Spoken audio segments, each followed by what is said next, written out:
পাকা বাড়ি থাকার পরেও প্রধানমন্ত্রীর আবাস যোজনার তালিকায় নাম, এমনকি একই পরিবারের দুজনের নাম থাকারও অভিযোগ তুলেছে বিরোধীরা।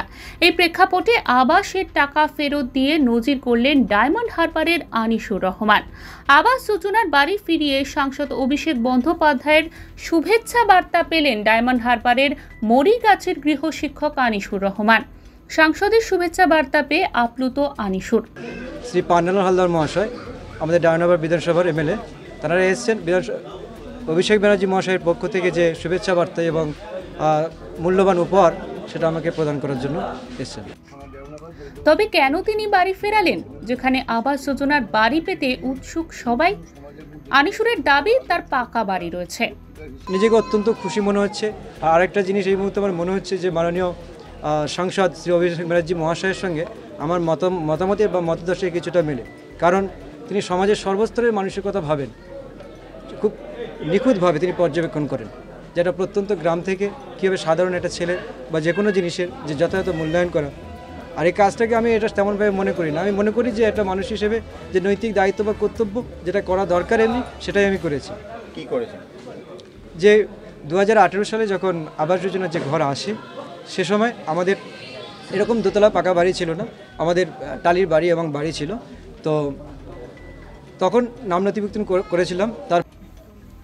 যেহেতু তিনি পাকা বাড়ি তৈরি করেছেন, তাই আবাসের বাড়ি ফেরত দেওয়ার জন্য লিখিতভাবে ব্লক প্রশাসনের কাছে আবেদন করেন তিনি।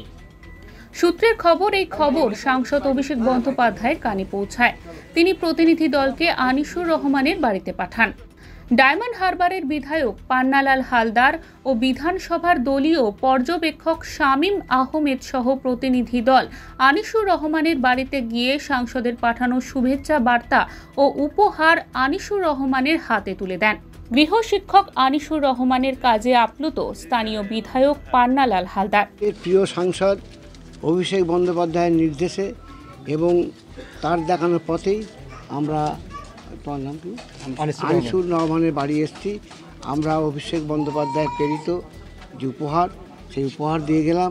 এবং এই ধরনের ছেলে আজকের দিনে একটা দৃষ্টান্ত, যে টাকা পেয়েও টাকা নেয়নি, না নেওয়ার জন্যে বিডিওকে জানিয়েছে। আমরা এর জন্যে গর্বিত, আমরা অহংকার বোধ করছি। এই প্রসঙ্গত, আবাস যোজনার দুর্নীতির অভিযোগ তুলে বরাবর সরব হয়েছে বিরোধী শিবির। তৃণমূল নেতার তাবেদারি না করলে আবাস যোজনার বাড়ি মেলে না বলে অভিযোগ তোলেন খোদ রাজ্যের বিরোধী দলনেতা শুভেন্দু অধিকারী। এই পরিস্থিতিতে আনিসুর রহমানের এই উদ্যোগকে সাধুবাদ জানিয়েছেন সবাই। ব্যুরো রিপোর্ট, ওঙ্কার বাংলা।